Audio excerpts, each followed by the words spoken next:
tenemos que seguir esta secuencia, ¿no? Para llegar en cualquier área, ya sea pediatría, cirugía, en cualquier área es importante seguir esta secuencia, ¿no? Por ejemplo, cuando hablamos de un diagnóstico clínico, donde nosotros como médicos inferimos, ¿no? En este caso, a partir de que el paciente nos refiera a sus manifestaciones clínicas, ¿no? Puede ser el paciente que nos refiera que presenta deposiciones líquidas, vómitos, náuseas, o puede ser un cansancio, un malestar general o pérdida de peso, ¿no? Entonces, esos son los motivos de consulta que por el cual va a venir el paciente a visitarnos, ¿no? Entonces, nosotros, al revisar en el examen físico, vamos a ver, vamos a corroborar, ¿no? Si es que evidentemente está bajando de peso, pesándolo al paciente, ¿no? Entonces, de esa manera se puede hacer un diagnóstico clínico. Entonces, podemos decir, por el diagnóstico clínico es, digamos, si hay deposiciones líquidas con moco y sangre, vamos a estar sospechando de una amebiasis, ¿no? Si están las deposiciones líquidas, puede ser fétidas o con grasa, ¿no? Esteatorreicas, hablamos de una giardiasis por clínica, estamos diagnosticando, ¿no? Y después seguimos con un diagnóstico epidemiológico. ¿Cuándo podemos dar un diagnóstico epidemiológico? En este caso, esto se refiere a los antecedentes, ¿no? De epidemiológicos, obviamente. Si el paciente se ha expuesto o la persona a ciertas enfermedades, puede ser, ¿no? Nos importa, por ejemplo, el lugar donde vive, el lugar de donde ha estado, ¿no? Si ha visto algún caso de enfermedad parecida a lo que está sufriendo actualmente el paciente, ¿no?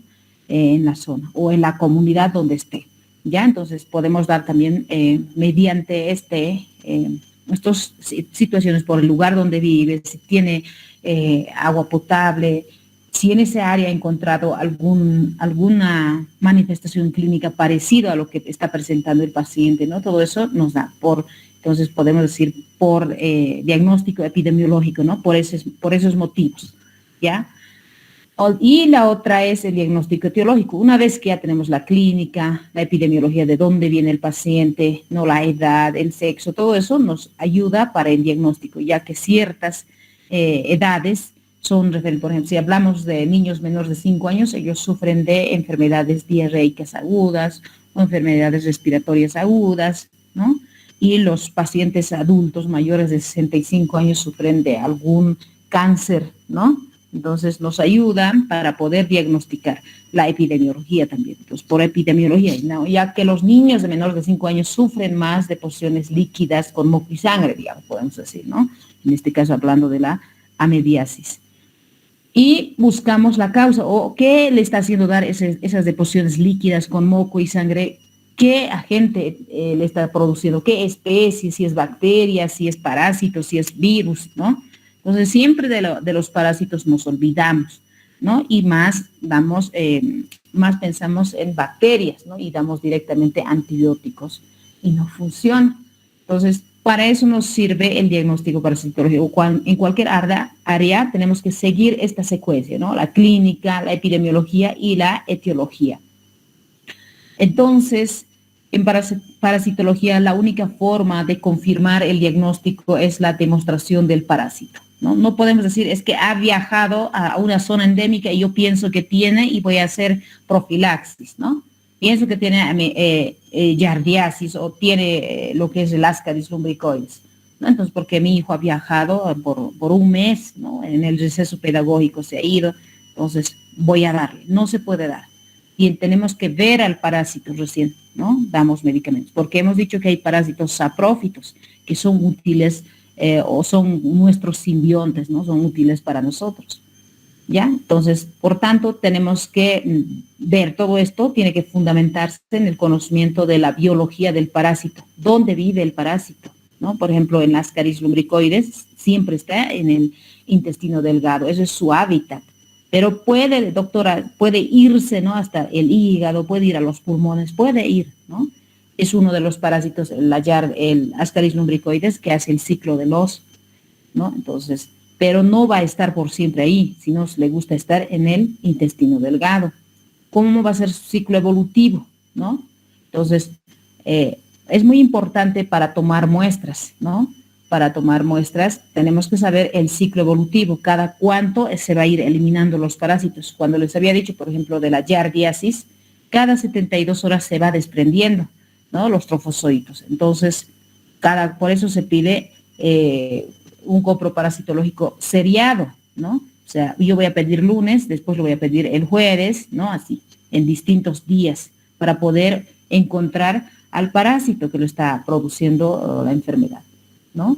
Entonces, eso es importante. También es importante las técnicas de laboratorio adecuado, ¿no? Ya sabemos cómo se debe tomar la muestra, ¿no?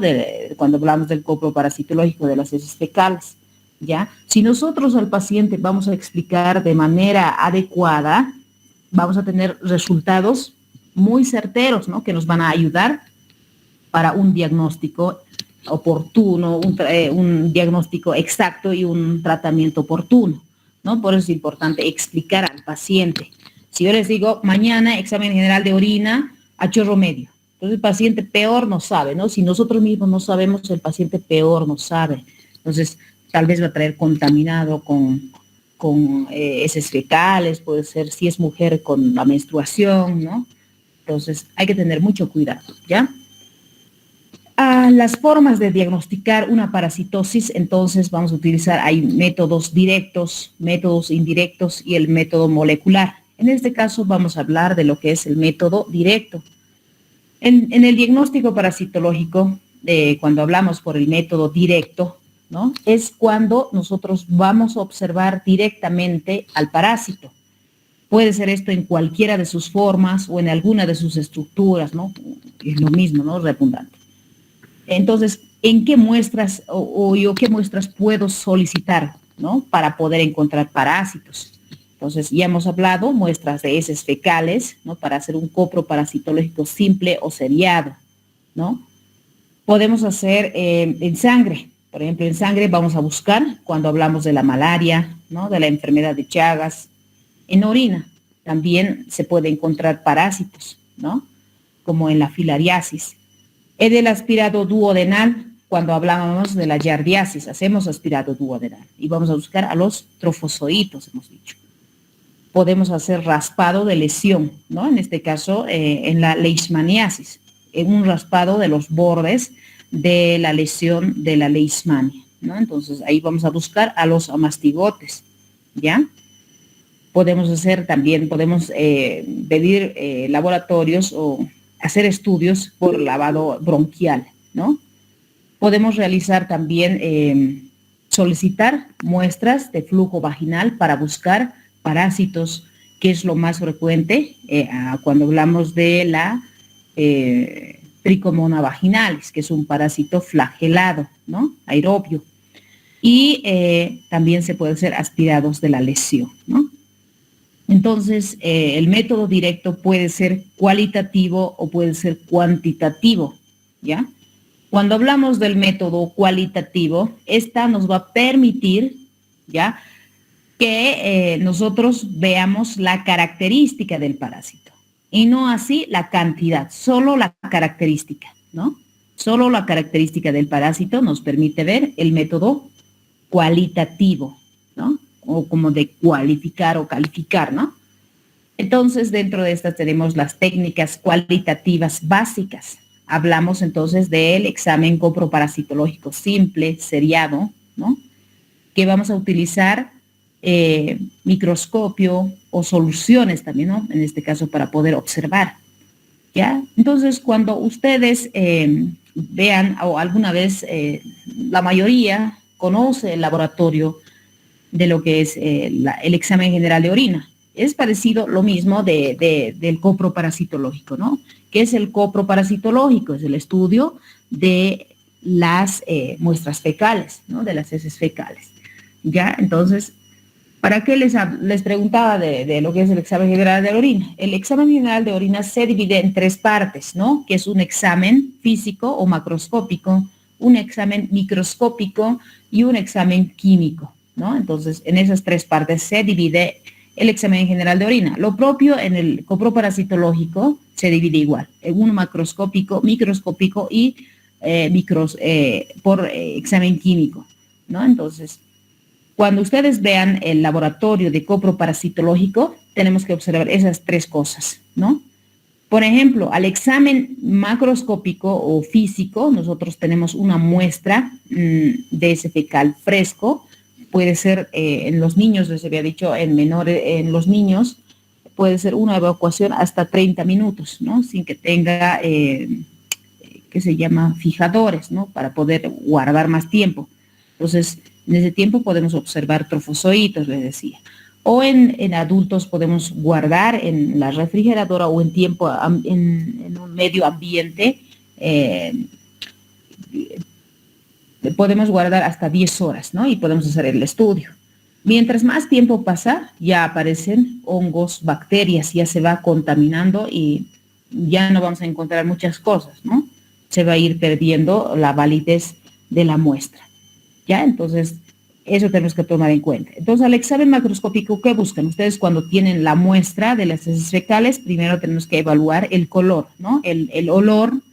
Lo normal es sui generis, ¿ya? Entonces, si el paciente está presentando, tiene que estar cursando la patología. Hemos dicho, el ciclo evolutivo es muy importante. En los helmintos, por ejemplo, tiene que pasar más de 2 semanas de evolución la signo-sintomatología para tener un diagnóstico certero. Entonces, puede ser fétido, tal vez puede ser pútrido, ¿no? O ácido puede ser, ¿ya? El color, de acuerdo a lo que consume en los alimentos, también se va a manifestar. Por ejemplo, si come beterraga, va a estar de color medio rojizo, ¿no ven? Puede ser el color café, puede ser café claro, oscuro, puede ser negro, ¿no? Cuando son las heces melénicas, o puede estar, en este caso, el paciente estaría sufriendo de una úlcera digestiva baja, ¿no? Que se dice a partir del ángulo de Treitz, se dice que es baja, y para arriba decimos que es una úlcera gastrointestinal alta, cuando el paciente puede estar vomitando, ¿no? Sangre, hematemesis que decimos. Ya, entonces el color mucho depende del consumo de alimento que está o la patología que esté cursando. Como ustedes pueden escucharme, ¿no? De acuerdo a lo que evacuamos, podemos ver o diagnosticar o sospechar de ciertas patologías, ¿no? Por ejemplo, de acuerdo a la forma, ¿no? Es muy distinto a la forma de las heces fecales, podemos decir que está cursando con algunas patologías, ¿no? Algunas veces pueden ser delgadas, gruesas, ¿no? Entonces, acintadas, digamos, nos da ciertas sospechas de ciertas patologías, ¿ya? Entonces, el color es muy importante.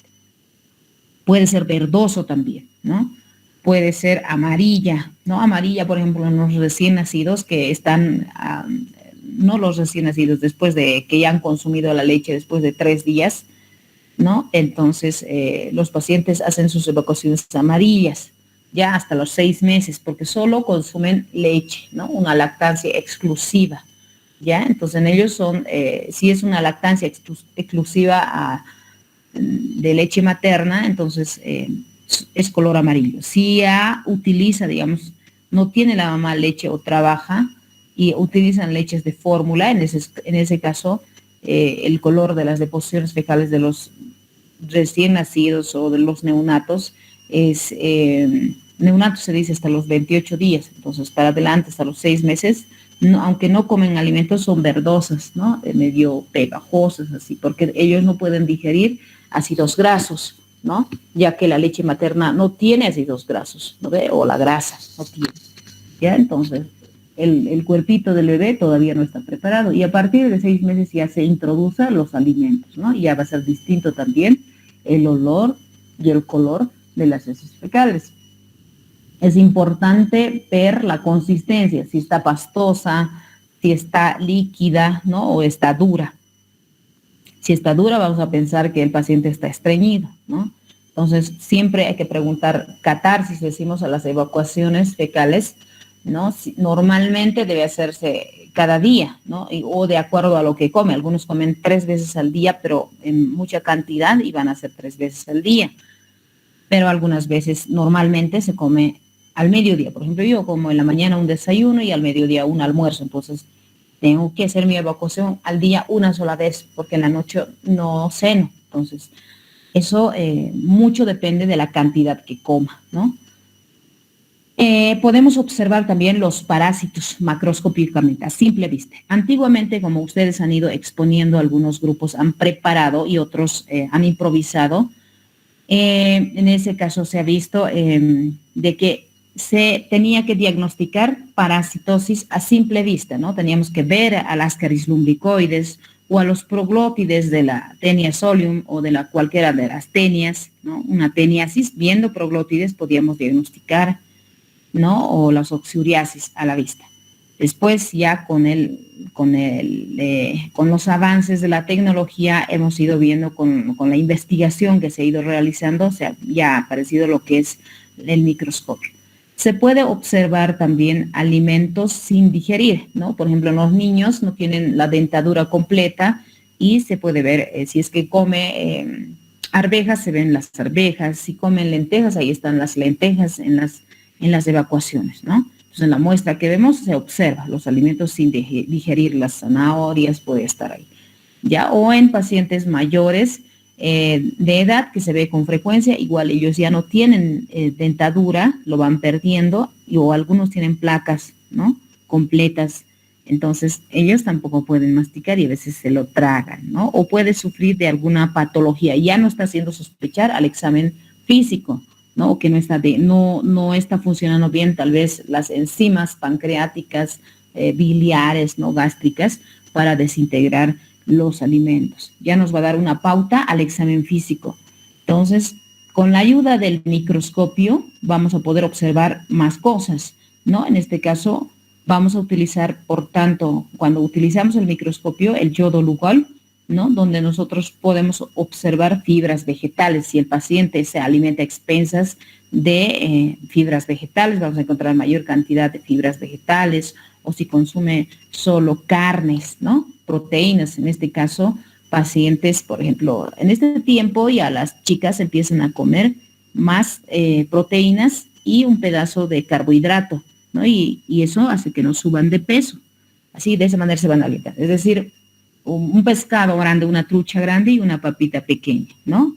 Un filete de pollo y una papita, ¿no? Entonces no suben de peso, pero están saludables, ¿no? Podemos encontrar con el yodo Lugol jabones. Los jabones son por la saponificación que ocurre en nuestro cuerpo, porque los pacientes consumen mayor cantidad de calcio, magnesio, ¿no? Entonces se puede observar. Normalmente no hay, ¿no?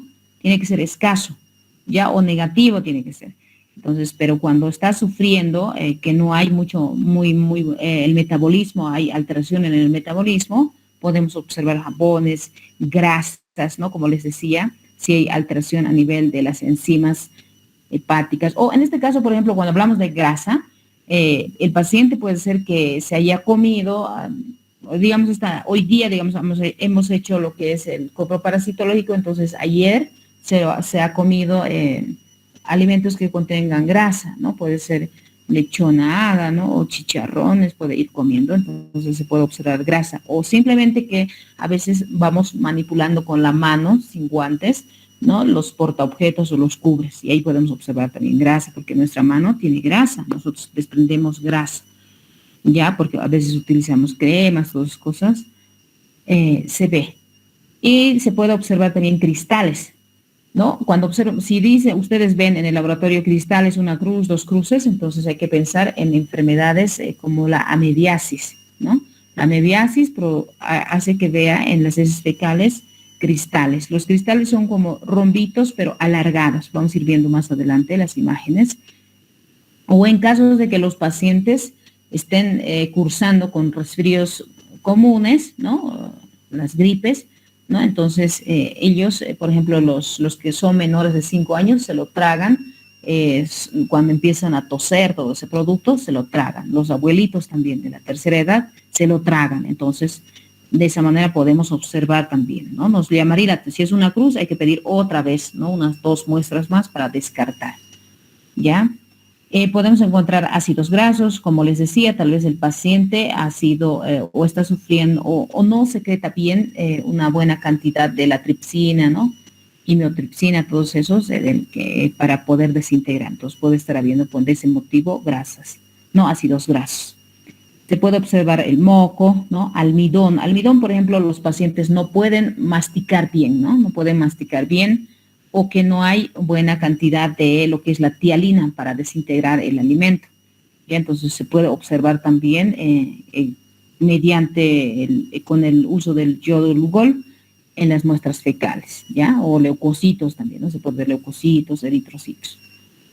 Y con esta otra solución, como la solución fisiológica, podemos observar trofozoitos, si es que la evacuación es recientemente, ¿no? Por lo menos hasta media hora se puede observar trofozoitos o blastocistis también, que es de especie desconocida, ¿ya? Entonces, les hablaba de las heces normales, las consistencias tiene que ser así, ¿no? El informe, formadas o moldeadas. El color es marrón, y les había dicho de acuerdo a lo que consumimos. Si este paciente come bien equilibrado, frutas, verduras, toma agua, hace ejercicio, entonces va a ser así. Nosotros viendo las deposiciones fecales cuando vayan al baño, ahora se van a fijar si se pegan al retrete, entonces quiere decir que estamos comiendo mal, ¿no? O algo nos está pasando. Entonces no tiene que flotar, tiene que pasar rápido, ¿no? Y con el agua tampoco tiene que manchar el retrete. El olor, que hemos dicho que normal, es sui generis, no quiere decir la característica o sea, ese olor es característico de las evacuaciones del humano, ¿no? Como cuando ven, por ejemplo, del perro, es característico del perro, sui generis, por eso se dice. Tiene que ser, cuando reportan, reacción alcalina, ¿no? Fibras musculares, tiene que decir escasas. Si dice 2 cruces, ya algo está fallando, ¿no? Como les decía, tal vez el páncreas no está funcionando bien para desintegrar, ¿no? O no tiene dentadura también, ¿no? O puede ser un niño. Por ejemplo, a los niños, cuando las mamás están cansados o la niñera que lo cuida, le dan, por ejemplo, una alita, ¿no? Al niño, o puede ser un pedazo de carne de res, y a veces está chupando el niño, ¿no? No puede masticar, está chupando y a veces logra bajar un pedazo con sus 2 dientes que tiene y puede tragárselo y podemos encontrar, ¿no? Entonces nos tiene que llamar la atención eso. Si son 2 cruces, por ejemplo, cuando dice escasa, quiere decir una cruz. Moderada, 2 cruces. Severa, 3 cruces, ¿no? Puede haber almidón escaso, ¿no? Eso es lo normal. Grasa neutra no tiene que haber, ¿no? Ácidos grasos escasos, ¿no? Una cruz puede haber. Tal vez recientemente haya comido, ¿no? Jabones inexistentes, como les decía. Moco no tiene que haber, ¿no? Las deposiciones fecales no están con moco, ¿no? Muchas veces nos fijamos, algunos son curiosos cuando desde que empiezan a estudiar la carrera de la medicina, empiezan a fijarse todo, ¿no? Entonces, ¿cuál es lo normal? Y más fácil podemos diagnosticar. Cristales, les decía, no tiene que haber, ¿no? Si encuentro, hablamos de la amebiasis, les decía, ¿ya? Otro resultado que tenemos, cómo vienen otros laboratorios en reporte, bueno, ahí nombre, fecha, ¿no? La edad es muy importante, ¿no? Y el sexo. Ya les había dicho, por la edad, por el sexo, nosotros podemos diagnosticar ciertas patologías, ¿ya? Entonces, al examen físico, el color, ¿no? Por ejemplo, acá color, ahí ya vienen así, ¿no? Café, claro, oscuro, entonces en este caso han visto que es oscuro y le ponen una cruz, ¿no? O lo marcan o lo tiquean. Si es verde, amarillo, negro, ¿no? El olor es sui generis, ¿no? Lo característico, entonces lo taché. Si es ácido, ácido, ¿no? Si es rancio, rancio, lo marcamos. La consistencia puede ser líquida, blando, pastosa o dura. Entonces, en este caso es pastosa, ¿no? Y lo marcado. A la observación microscópica, ya, si digamos nosotros en la muestra fecal podemos ver manchas de sangre, ¿no? Al examen físico, entonces al examen químico ya vamos a ver mejor, ¿no? Se va a demostrar si se encuentra glóbulos rojos, 2 cruces, 3 cruces va a ser, ¿no? Entonces puede ser que el paciente esté sufriendo hemorroides o puede ser que tenga úlceras gástricas o úlceras digestivas bajas, ¿no? Eso es muy importante, ¿ya? Sangre escasa, entonces, si pus escaso tiene que ser, ¿no? Restos de alimentos moderado, dice, ¿no? Tal vez no masticado bien, es muy importante. Moco escaso, ¿no? Parásitos escasos. Siempre en el copro, al microscopio, buscamos parásitos, entre huevos o larvas, ¿no? Podemos buscar, ¿ya? Y a veces vienen reportados acá. Endolimax nana puede ser, o puede ser entamueva, no, si encuentran aquí, si es patológico, entonces entamueva histolítico, así, ¿no? Que es el agente etiológico de la ameba, de la amebiasis. ¿No? Acá tenemos, por ejemplo, para que no se olviden, ¿no? Especies que nos producen enfermedad. Si ustedes desean hacer un coproparasitológico y hay Blastocystis hominis, entonces hay que dar tratamiento. Entamueva histolítica damos tratamiento. El dispar es apatógeno, no produce enfermedad, pero se puede encontrar sus huevos, ¿no? Giardia intestinal, este huevo de dispar es parecido a la histolítica, entonces a veces se confunde, ¿ya? Si hay giardia intestinal, entonces es patológico. Nadie en su intestino tiene giardia intestinales. Por eso les había dicho, ¿no? Pacientes que encuentran giardia intestinales en el reporte del coproparasitológico tienen que dar tratamiento, pero el paciente no presenta nada, entonces es asintomático, les decía, ¿no? Si encontramos trichura y trichura, le damos tratamiento. Fasciole hepática, le damos tratamiento, ¿no? Porque son especies patógenas, ejemplo. Entonces, hartos Blastocystis hominis van a encontrar, ¿no? Es patógeno, ¿ya? Y las especies saprófitas que les decía, que no nos produce la enfermedad, nada, todos tenemos, ¿no? Todo, hasta los sanos, todos tenemos. Entonces, la entamueva coli, el endolimax nana, la yodomueva bucchili, ¿no? Chilomastic mesnili. En este caso, por ejemplo, si encuentran eso en el laboratorio del copro, no pueden dar tratamiento. Espero que se memoricen. Siempre viene estos. Y ven Endolimax nana, ¿no? Se encuentra quistes de Endolimax nana. Hay que dar tratamiento, ¿no? Lo vamos a barrer con toda la flora intestinal, ¿no? Entonces, por eso les digo, es importante, aunque quieran hacer profilaxis, encontrar el parásito para tratarlo. Si no hay parásito y supuestamente piensa que puede tener, porque el primo tiene, ¿no? Ya hemos dicho que las parasitosis son oportunistas, ¿sabes? Entonces ven la inmunidad, pero el primo de 12 años tiene, porque tú tienes 13, no puedes tener, ¿no ven? Entonces, si él tiene giardiasis, tenemos que dar tratamiento. No es así, ¿no? Entonces hay que explicar. Está bien, señora, que se preocupe de su hijo, lo vamos a hacer un coproparasitológico, si hay los quistes, lo damos tratamiento, y si no hay, no lo damos, ¿no? ¿Para qué vamos a dar sin motivo, ¿no? Vamos a barrer con la flora intestinal normal, ¿no? Entonces, eso es muy importante, chicos. Entonces, el examen coproparasitológico simple, que les había dicho, que se ha hecho en el laboratorio, ¿cuál es el fundamento? Nos sirve este coproparasitológico simple para identificar parásitos, ¿no? Microscópicos en pequeñas cantidades de la muestra fecal, ¿no? En heces frescas.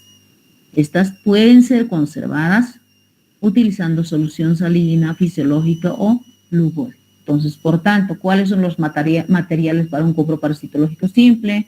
Un portaobjeto, cubreobjeto. Para marcar el nombre también necesitamos, o la historia clínica tenemos que ponerlo. Necesitamos un lapicero, ese marcador que decimos, ¿no? Muestras fecales y las soluciones, ¿no? La solución de Lugol y la solución fisiológica y un microscopio para observar. Entonces, como pueden ver, tenemos la muestra, hemos dicho que tiene que ser siempre en un frasco de boca ancha, con tapa hermética y rotulado, ¿no? El nombre tiene que ir en el frasco, no en la tapa, porque a veces podemos confundirnos, luego destapamos y no sabemos dónde está la tapa y no sabemos de quién ya es, ¿no? Entonces, rotulado, el nombre, la edad, la fecha, ¿no? Y de dónde viene, ¿ya? Entonces, eso rotulamos con el marcador. Y vemos el examen físico, ¿no ven? Que contempla una parte del copro. Vemos el examen físico, cómo es el olor, el color, y hemos dicho, ¿no? Entonces, después de eso, tenemos que, por último, vamos a oler, ¿no? Si es sui generis, si está pútrido, ¿no? Todas las características del olor. Y solo para sacar la muestra tenemos que abrir, ¿no? La tapita. Si no, lo van a dejar abierto, todo el laboratorio queda inundado, ¿no? Entonces, de olor, ¿no? Entonces, hay que tener mucho cuidado porque es una muestra biológica. Siempre debemos manipular las muestras biológicas con guantes, ¿ya? No podemos hacernos a los listos. Entonces, sacamos la muestra una mínima cantidad, como se puede observar, ¿no? Sacamos la muestra un poquito, ¿no? Mínima cantidad. Una vez que ya hemos puesto una gotita de Lugol y una gotita de solución fisiológica. y sacamos la muestrita, bien poquito, ¿no? Como se puede ver en la imagen. Después lo homogenizamos, ¿no? Con esa misma paletita, o puede ser con un bajalenguas que le vamos a fragmentar, ¿no? Delgadito, o puede ser los mondadientes, ¿ya? Con eso vamos a homogenizar todito, ¿no? Lo vamos a homogenizar. Una vez que ya está homogenizado, mucho depende del examinador, ¿no? Si es rápido, si está principiante, tarda 10 minutos homogenizando, ¿no? Después lo ponemos con el cubre objetos y lo llevamos al microscopio para observar, ¿no? Con él, hemos dicho, con la solución fisiológica vamos a observar, buscamos, ¿no? Si es de reciente emisión, buscamos a los trofozoitos, ¿no? Y con el Lugol buscamos quistes, larvas, ¿no? De ciertos parásitos, ¿ya? Quistes de Ascaris, huevos de Ascaris lumbricoide, de las tenias, de los oxiurus, etc. ¿Ya? Entonces, ¿con qué aumento observamos? Vamos a observar con aumento de 4, podemos llevar directamente con el 5, ¿no? Pero como les he dicho, gradual tiene que ser hasta 40x, ¿ya? Vamos a ir observando. Si no hay nada, entonces no hay nada, pues.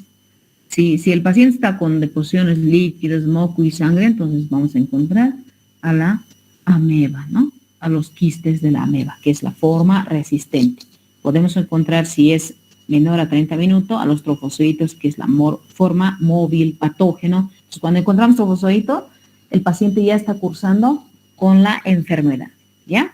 Entonces, eso es un coproparasitológico simple. También tenemos, esto es un dato general, ¿no? Los métodos de concentración, los métodos cuantitativos, tenemos estos otros métodos que podemos utilizar aparte del coproparasitológico simple, seriado, el método de Stuhl-Hauster, ¿no? Lo más frecuente del cuantitativo es el método Kato-Katz, ¿ya? Del método cualitativo tenemos por flotación, ¿no? Lo más usado es el de Faust, ¿no? O por flotación utilizando el sulfato de zinc. O podemos utilizar el método de Willis o por flotación en solución de cloruro de sodio saturado. Y tenemos por sedimentación, lo más frecuente, el más usado, un método cualitativo por sedimentación, tenemos al método de Ritchie, ¿no? O Formol-Ether. Pero podemos utilizar el método de Lutzow o sedimentación espontánea, método de Carlos Water-Melany, ¿no? Entonces podemos usar eso. Otros métodos, tenemos el método solo de Cato, método de Weiermann, método de Micro-Weiermann. Los métodos de cultivo. ¿Cuáles son los métodos de cultivo? Tenemos a la cápsula entérica, a los cultivos para estrongiloides, es lo más utilizado, ¿no? ¿Y qué tensiones permanentes conoce? Si les pregunta, ustedes dirán hematoxilina férrica, tricrómica de Gomori y quinium, ¿no? Entonces, para todos los métodos de concentración por flotación son estos, ¿no? Esto se debe hacer primero. Los pasos previos para la realización, para cualquier método de concentración, ya sea por flotación o sedimentación, se utiliza esto, ¿no? Tenemos siempre la muestra fecal, ¿no? Esta debemos filtrar de la siguiente manera. ¿Cómo? Agarramos un vasito de plastaformo, no el de café que conocen, esos vasitos de plastaformo, y ahí agarramos una cucharilla de muestra fecal y vamos a homogenizar con agua, ¿no? Lo vamos a homogenizar igual que hemos hecho con el Yodulugol, pero en mayor cantidad, una cucharilla, y lo homogenizamos. Luego, eso como está con agua, agarramos otro vasito, igual del mismo material, y agarramos una gasa, ¿no? A través de esa vamos a filtrar, ¿no? Pasamos a través de esa gasa, va a filtrar, y eso vamos a estudiar esto. Ya tenemos en el tubo de ensayo, ¿no? Acá está, ¿no? Entonces, ahora hablamos del método de concentración por flotación. El método de Faust, o flotación en sulfato de zinc. Entonces, tenemos ya la muestra que ya hemos pasado y vamos a centrifugar, ¿no? De 3 a 5 minutos, ¿no? Y luego otra vez vamos a filtrar las heces, otra vez. O sea, es un proceso largo, ¿ya? Entonces, por eso más se utiliza el coproparasitológico, pero estos tenemos que tener en conocimiento, ¿no? Si no encontramos nada en el coproparasitológico, podemos pedir estos métodos, ¿no? Por flotación al método de Faust, ¿no? Una vez que ya hemos pasado un centrifugado, filtramos otra vez y vamos a descargar una vez que ya ha girado, lo descargamos, ¿no? Perdón, lo descartamos el sobrenadante, ¿no? Después de eso lo vamos a colocar, como ya lo hemos desechado, solo queda el sedimento, ¿no? Vamos a colocar, ahí le agregamos lo que es el sulfato de zinc, ¿ya? Lo agregamos, ya está agregado el sulfato de zinc. Digamos que estaba lleno, lo hemos vaciado, ¿no? Y otra vez lo agregamos, en este caso ya no agua, solo sulfato de zinc. Hasta ahí, ¿no? Casi lleno. Y llevamos otra vez a centrifugar por un tiempo de 3 a 5 minutos. Una vez que le sacamos, le retiramos de la máquina de centrifugador, lo vamos a solo tomar la película de arriba, por eso dice por flotación.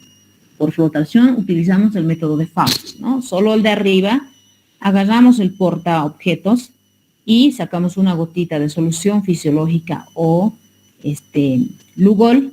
El Lugol sirve como colorante o fijador, ¿ya? Entonces colocamos ahí, solo con esa asa, lo llevamos una gota y vamos a observar esto, ¿no? Y lo ponemos con el cubre. Ese es el método de Faust. Ahí está. Entonces, una vez que hacemos, colocamos en la máquina del centrifugador, va a quedar de esta manera. Abajo queda el sedimento, ¿no? El sedimento, como cuando alguna vez se han servido una chocolatada y lo dejan, ¿no? Se olvidan porque o están sin tiempo, o nos olvidamos, ¿no? Es lo que pasa. Y volvemos en la tarde y está sedimentado abajo, ¿no? Todo lo café está abajo y arriba solo medio blanco queda, ¿no? Entonces, eso, igualito pasa. Ahí está el sedimento y ahí está el sulfato de zinc homogenizado, ¿no? Varias revoluciones por minuto, de 3 a 5 les decía, y solo el de la superficie nomás estudiamos en la técnica de Faust, o en el método de Faust por flotación, ¿ya? Sacamos esa película, le llevamos al porta, cubrimos y listo.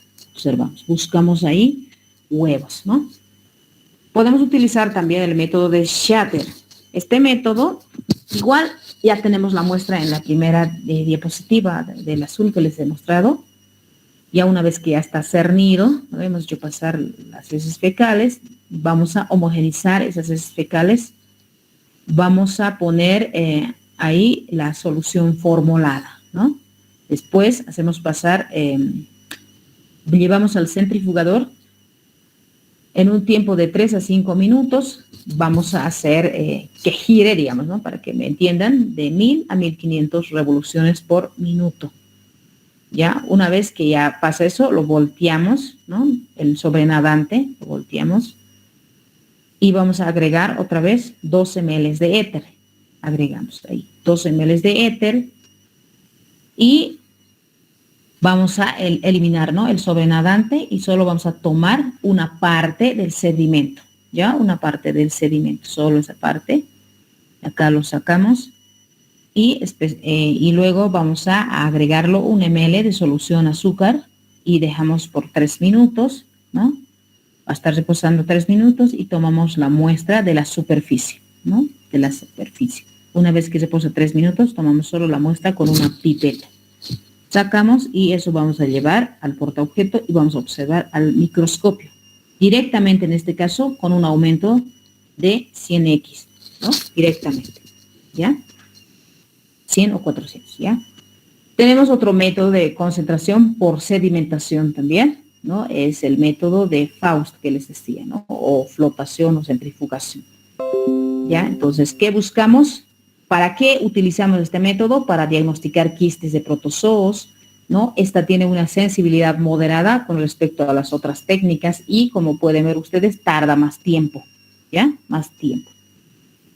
Otra técnica que les decía es el de Ritchie, o centrifugación con formol éter. Entonces, ¿para qué nos sirve? Este método nos sirve para ver los quistes de protozoos o huevos, puede ser, y larvas de helmintos, ¿no? ¿Cuál es la ventaja? Solo vamos a utilizar el éter y formol, ¿no? Que es más accesible. Lo mismo, agarramos la muestra y lo colocamos a lo que es en el tubo de ensayo, ponemos, esto es el aparatito del centrifugador, ¿no? Por 1 minuto colocamos a 3.000 revoluciones por minuto, ¿ya? Entonces, de esta forma, ahí arriba está el éter, ¿no? El disolvente y el formol, ¿no? Entonces, de ahí sacamos solo el sobrenadante, ¿no? Solo el sobrenadante sacamos y vamos a observar, ¿no? Puede ser los huevos, cualquiera. Si está el paciente cursando, ¿no? Con la patología.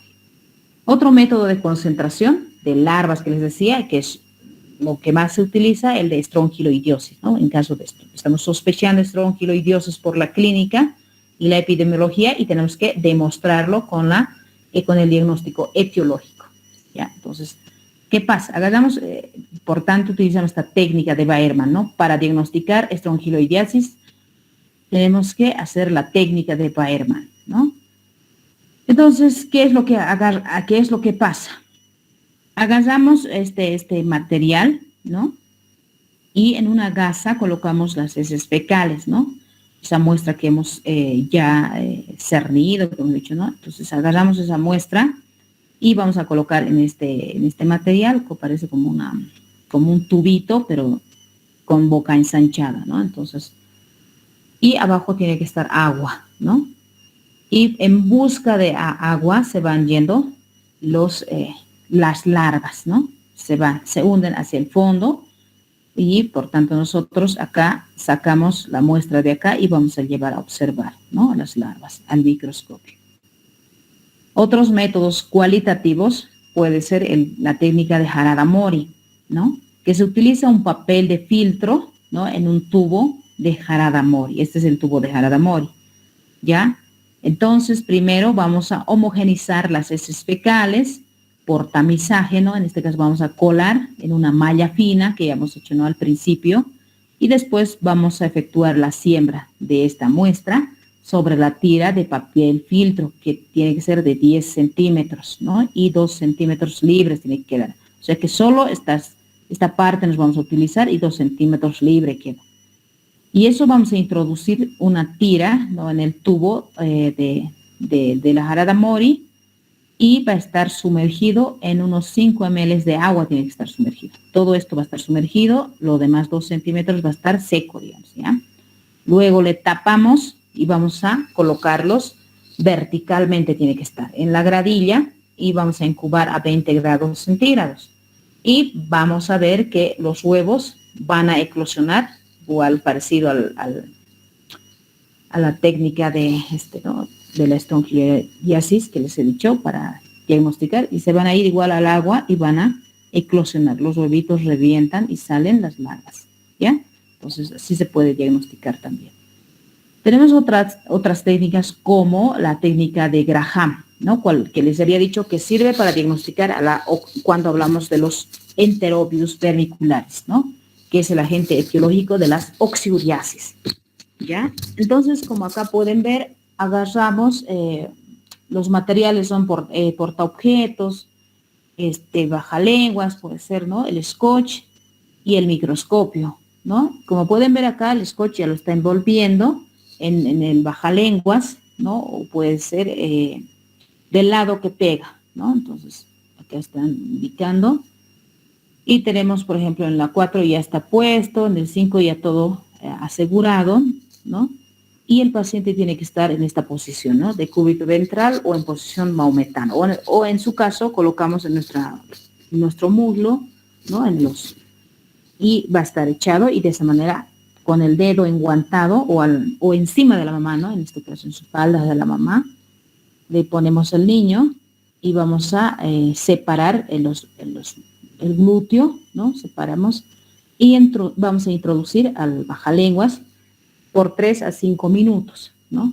Algunos dicen hay que hacer rotar, ¿no? Pero algunas veces, ¿qué tal? Por el coqueteo anal puede hacer que haga sus deposiciones fecales, lo relajemos el esfínter y salga, ¿no? Y salgamos perjudicados nosotros. No, si digamos esto, también puedes explicarle a la mamá que lo va a hacer en la mañana, ¿no? En las primeras horas de la mañana para poder encontrar al enterobius vermiculares, ¿ya? Entonces, una vez que ya pasa 3 o 5 minutos, lo llevamos al microscopio, ¿no? Lo podemos cortar de este lado, del otro lado y ya encima directamente al porta le ponemos, ¿no? Y llevamos a observar. y podemos encontrar a este gusano, ¿no? El gusano adulto, hembra o macho. Los machos siempre están enroscados, pero las hembras están rectas, ¿no? No tienen nada que proteger. Por ejemplo, este es un macho que está siempre enroscado así.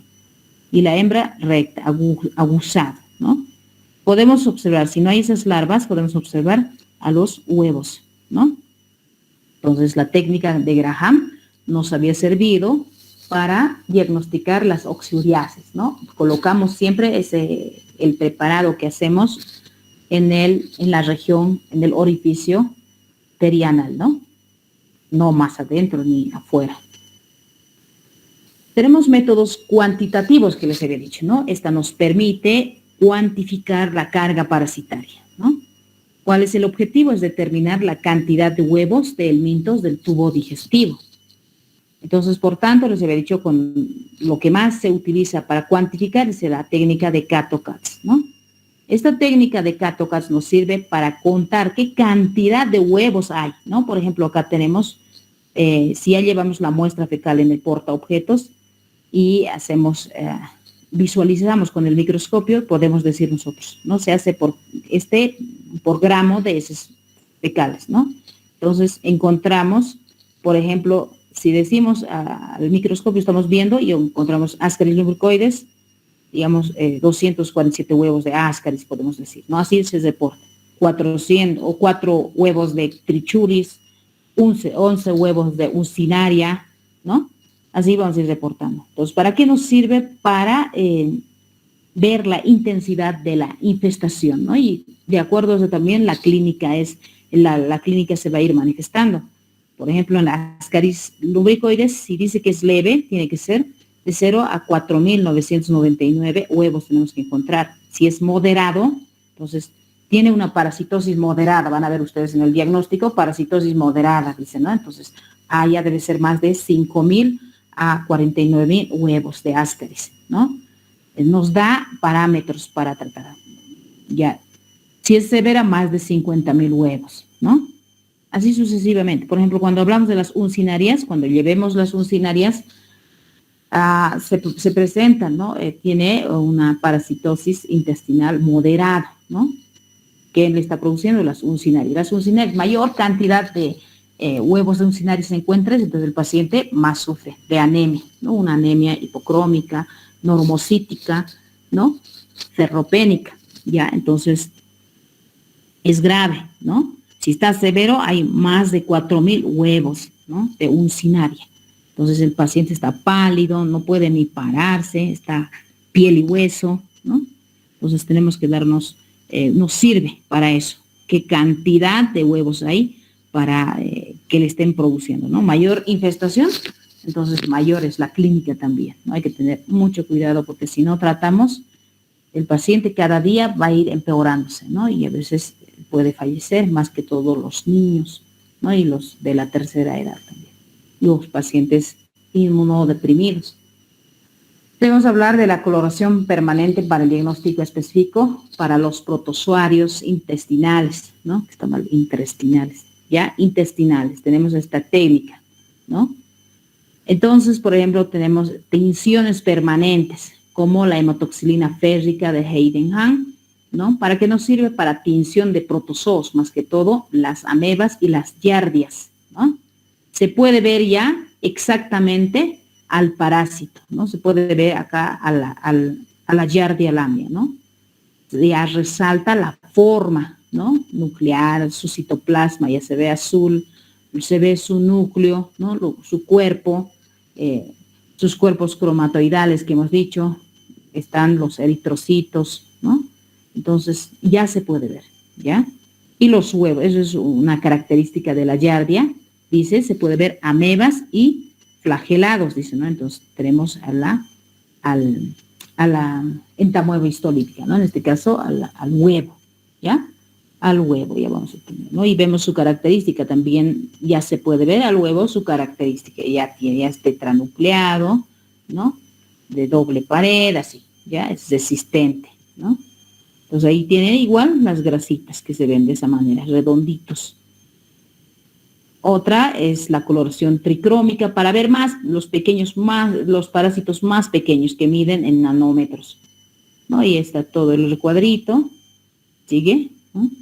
Y cuando vemos al microscopio que les decía, ¿no? Se puede ver fibras, es decir, esto es una imagen de aire, ¿no? Una imagen de aire, así se ve, ¿ya? Por ejemplo, acá, esta es una grasa, ¿no? Una grasa de un paciente. En un copro parasitológico, la grasa de un paciente de un mes de edad. Este paciente está tomando leche de fórmula, ¿no? Por eso tiene grasa, ¿ya? Por eso tiene grasa. Y de esa manera se ve varios cositas, ¿no? Varios negritos, ¿ya? Acá están lo que les hablaba. Se puede ver también al copro parasitológico con el yodo-lugol, cristales de Charcot-Leyden, ¿no? Entonces, cuando, hemos dicho, esté cursando con una amebiasis, en este caso el paciente está con disentería, ¿no? Disentería hemos dicho que es cuando las evacuaciones fecales son líquidas, pero con moco y sangre, ¿no? O puede ser por la degradación de los eosinófilos. Y como les decía, son rombos alargados, ¿no? Como rombos alargados. Así se ve al microscopio. Ahí está una fibra muscular no digerida, ¿no? Se ve así. Ahí los jabones que les decía, se ve de esta forma. Otra grasa, ¿no? Con la tinción de del Lugol se puede ver también. Bueno, hemos dicho que es colorante y fijador, ¿no? Y los almidones, si el paciente se ha comido los frijolitos, las lentejas, de esta manera, este color tiene que ver todo este medio morado. Podemos buscar parásitos, ¿no? Huevos. Por ejemplo, Ascaris lumbricoides, sus huevos son mamelonados, los huevos fértiles, ¿ya? Estos son huevos fértiles, estos son huevos infértiles, ¿no? Es decir, no necesita de que tenga copulación los parásitos, macho y hembra, directamente puede tener los huevos sin copulación, entonces van a tener huevos infértiles. Cuando tienen copulación, macho y hembra, tienen huevos fértiles que van a eclosionar, ¿no? Después de 50 días de la copulación, en el intestino delgado salen junto con las heces fecales, ¿no? Podemos buscar a los huevos de Trichuris trichura, ¿no? Que se parecen a un balón de fútbol americano, ¿no? Porque tienen sus mamelones a ambos lados. Y para que salgan los parásitos, acá adentro, las redes, esos, se tiene que desprender de un lado, ¿no? Entonces así se ve al microscopio, ¿no? Con Lugol. Esto es un Enterobius vermicularis, ¿no? Se me ha fallado esta B, es con B chica, V, como dicen. Esto es un huevito de Enterobius vermicularis, que es el agente etiológico de la oxuriasis, que es más frecuente en los niños, ¿no? Menores desde 14 años, ¿no? Niños se dice hasta 16 años acá, y que vamos a ver en pacientes que viven en hacinamiento, ¿no? Entonces, si ustedes ven en un paciente que tiene 5 hermanitos, diagnostican oxuriasis, hay que dar tratamiento a toda la familia. Y si tiene inquilinos, a los inquilinos más, ¿no? Hay que hacer a todos copro y darlo tratamiento. Ya, y esta es la larva, ¿no? Esta es, digamos, una hembra porque no está encorvada, ¿no?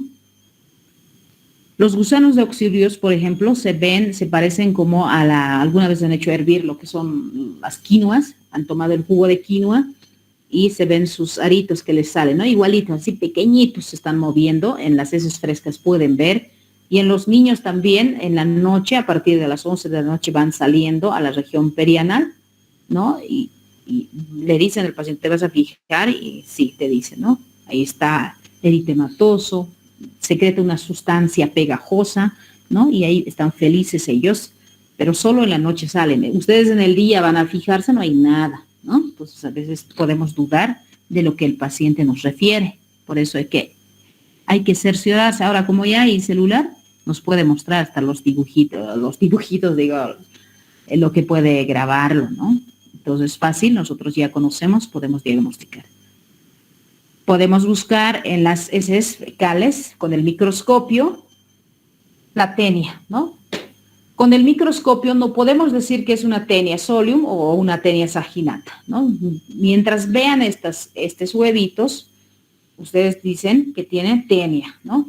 Teniasis, ¿no? Se encuentra huevos de tenia, nada más dice. No dice, nos puede guiar también si el paciente consume Por ejemplo, carne de cerdo va a ser la Taenia solium. Si consume solo carne de res, entonces va a ser Taenia saginata. Nosotros vamos a ir imaginándonos, ¿no? Por la epidemiología.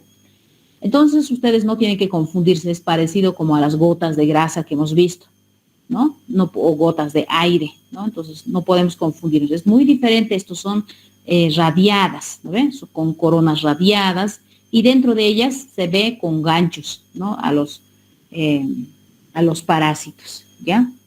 O se dice con embrión hexacanto, que les había dicho cuando hemos hablado de generalidades de parasitología, ¿ya? Entonces, esos son. Aquí, por ejemplo, nosotros se ha visto en el laboratorio, en algunos grupos, que han traído sus muestras fecales y hemos llevado al microscopio con yodo Lugol, observan de esta manera, ¿no? Un huevo de Taenia, un quiste de Taenia. Esta es una Heminolepsis nana, no son huevos, son ovalados. No se parecidos, ¿no? A lo que son los huevos de Taenia, pero es diferente el color, ¿no ve? Diferente el color. Ya tiene engrosamientos polares, ¿no? 2 engrosamientos polares y se puede observar. Cada uno tiene 4 filamentos, se puede observar también, ¿no? 4 filamentos polares finos, ¿ya? Esto es los huevitos, ¿no? Así se puede observar. A veces no lo enfocamos bien con el micrométrico. El Schistosoma manzoni, ¿no? No se puede confundir con el Trichuris trichura, ¿no ves? El Trichuris trichura tiene acá su mamelón. Sin embargo, esto pareciera que tuviese mamelón, pero solo de un lado va a eclosionar la larva, ¿ya? Solo de un lado. Como pueden observar, esto es igual con la solución de yodo Lugol, y estos son las grasas, no son tenias, no son huevos de Taenia, ¿ya? No son huevos de Taenia. Todo es grasa, grasa y más grasa, ¿no? Y esta no lo han homogenizado bien las heces fecales y por eso sale como esos arbustitos, ¿no? El Strongyloides, ¿no? Stercoralis decimos, es igualito, parecido, ¿no? a la oxyuriasis, pero diferente, ya porque esto es más grueso. Y igual hay unas pequeñas gotitas de grasa. Y estos pueden ser fibras, ¿no? Bien digeridas. Y esto es lo que les decía, los gusanitos aguja o las oxyuriasis, ¿ya? Esos son los gusanitos aguja o los oxyuriasis. Así pequeñitos se van moviendo en las heces frescas. En la región perianal también pueden observar así. Parecidos, esa imagen se ve, ¿no? Yo a lo que he visto, parecen para que se recuerde, ¿no? Oxiuro parecido a cuando se servía la quino, ¿no? Entonces, no se me olvida nunca, siempre me han dicho así y voy viendo y he corroborado y es cierto. Eso es todo, chicos, en cuanto a la